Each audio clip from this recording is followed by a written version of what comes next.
Corona को हल्के में ले रहे हैं वो जिंदगी की सबसे बड़ी भूल कर रहे हैं। जो लोग बिना मास्क के घूम रहे हैं वो महामारी को बुलावा दे रहे हैं। कोरोना वायरस कब, कैसे और कहां से चिपक जाएगा पता भी नहीं चलेगा। देश के 8 राज्यों में इस वक्त कोरोना का जैसे विस्फोट हुआ है। महाराष्ट्र, छत्तीसगढ़, कर्नाटक, पंजाब, केरल, तमिलनाडु, गुजरात और मध्य प्रदेश में दिन भर के कुल मामलों के 84.61% कोरोना केस आए हैं, जबकि देश भर में पिछले 24 घंटे में 72,330 नए मामले आने के बाद कुल पॉजिटिव मामलों की संख्या 1,22,21,665 हो चुकी है।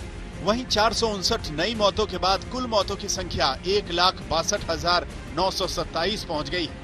देश में सक्रिय मामलों की कुल संख्या 5,84,055 है। जैसे ही देश में कोरोना के आंकड़ों ने अक्टूबर 2020 का रिकॉर्ड तोड़ा, यूपी के वाराणसी में एक साथ 125 लोगों में कोरोना फैलने से हड़कंप मच गया। थोड़ी ही देर में सीएमओ का बयान आया कि सर्वर में समस्या थी, जिसके चलते आंकड़े बढ़े हुए दिखे। फिर भी यह आंकड़ा गलत नहीं था। 2 दिन में वाराणसी में 125 कोरोना केस आए। साधारण कभी मैंने बीएचयू में बात किया है, जहाँ पे लेबोरेटरी थी, जैसे परसों मात्र 34 केस आए थे, तो उन्होंने कहा कि हमारे 2 दिन के एक सर्वर डाउन होने से रिजल्ट जो है, दोनों दिन का रिजल्ट एक साथ उन्होंने डिक्लेयर किया, इसलिए केसेस एकाएक संख्या में ज्यादा दिखे हैं। 2 दिन के केसेस पूल्ड थे। कोरोना वायरस संक्रमण के बढ़ते मामलों को देखते हुए जांच में भी तेजी लाई गई है। अब तक 24,47,98,621 सैंपल की जांच की जा चुकी है। बीते 24 घंटों की बात करें तो 11,25,681 नमूनों की जांच की गई है।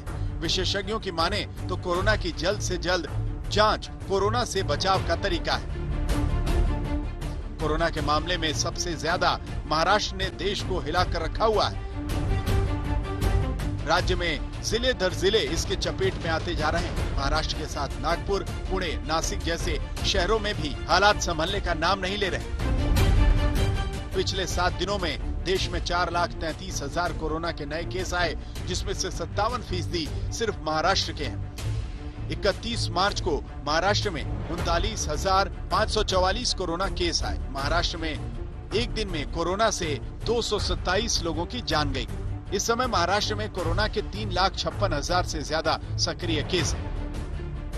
महाराष्ट्र में सरकार फिलहाल लॉकडाउन तो नहीं लगाने जा रही, लेकिन लगातार बढ़ते मामलों को लेकर सख्ती बरतने का ऐलान जरूर कर दिया है। मैं एक ही चाहूँगा, सोशल डिस्टेंसिंग मेंटेन करना ये आज का सबसे अहम मुद्दा है, और आप कहीं पर भी भीड़ भाड़ मत कीजिए। इतना ही अपील मैं हमारे महाराष्ट्र की जनता को करूँ। पंजाब में 24 घंटे में कोरोना के 5,057 नए केस सामने आए और 124 लोगों की मौत हुई। बढ़ते खतरे को देखते हुए सीएम कैप्टन अमरिंदर सिंह ने चेतावनी दी है कि अगर एक हफ्ते में हालात नहीं सुधरे तो राज्य में सख्ती बढ़ा दी जाएगी और कड़े प्रतिबंध लागू कर दिए जाएंगे। इस हॉस्पिटल में हम मौजूद हुए, सिविल हॉस्पिटल है, और ये जो लाइन देख रहे हैं आप, ये लाइन कोरोना के सैंपल देने वालों की लाइन है। तो कुल मिलाकर पंजाब में कोरोना से हालात जो है कहीं ना कहीं बद से बदतर होते जा रहे हैं। तो वहीं सरकार ने भी अब ऐलान कर दिया है कि सरकार सख्ती बरतेगी। अगर टोटल रोगियों की बात करें तो 2,40,000 के करीब केस पंजाब में फिलहाल हो चुके हैं, और तादाद दिन प्रतिदिन लगातार बढ़ती जा रही है।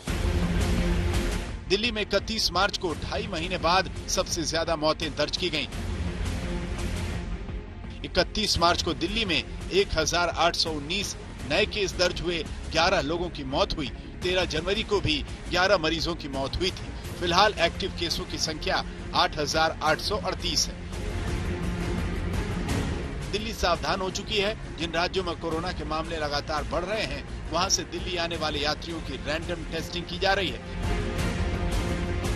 इस दौरान सभी एयरपोर्ट, रेलवे स्टेशन और इंटरस्टेट बस टर्मिनल्स में रैंडम टेस्टिंग की व्यवस्था की गई। दिल्ली सतर्क है, लेकिन मध्य प्रदेश के खरगोन में कोरोना विस्फोट हुआ है। खरगोन में सिर्फ 2 दिन के अंदर कोरोना के 241 मरीज मिले हैं। जिले में इस वक्त 6,700 से ज्यादा सक्रिय मरीज हैं और 117 लोगों की मौत हो चुकी है। जिले में 395 कंटेनमेंट जोन बने हुए हैं। सभी कंटेनमेंट जोन में लोगों के घर पर पोस्टर चिपका दिए गए हैं। मरीजों के 10 दिन तक बाहर निकलने पर पाबंदी लगाई गई। आज तक ब्यूरो।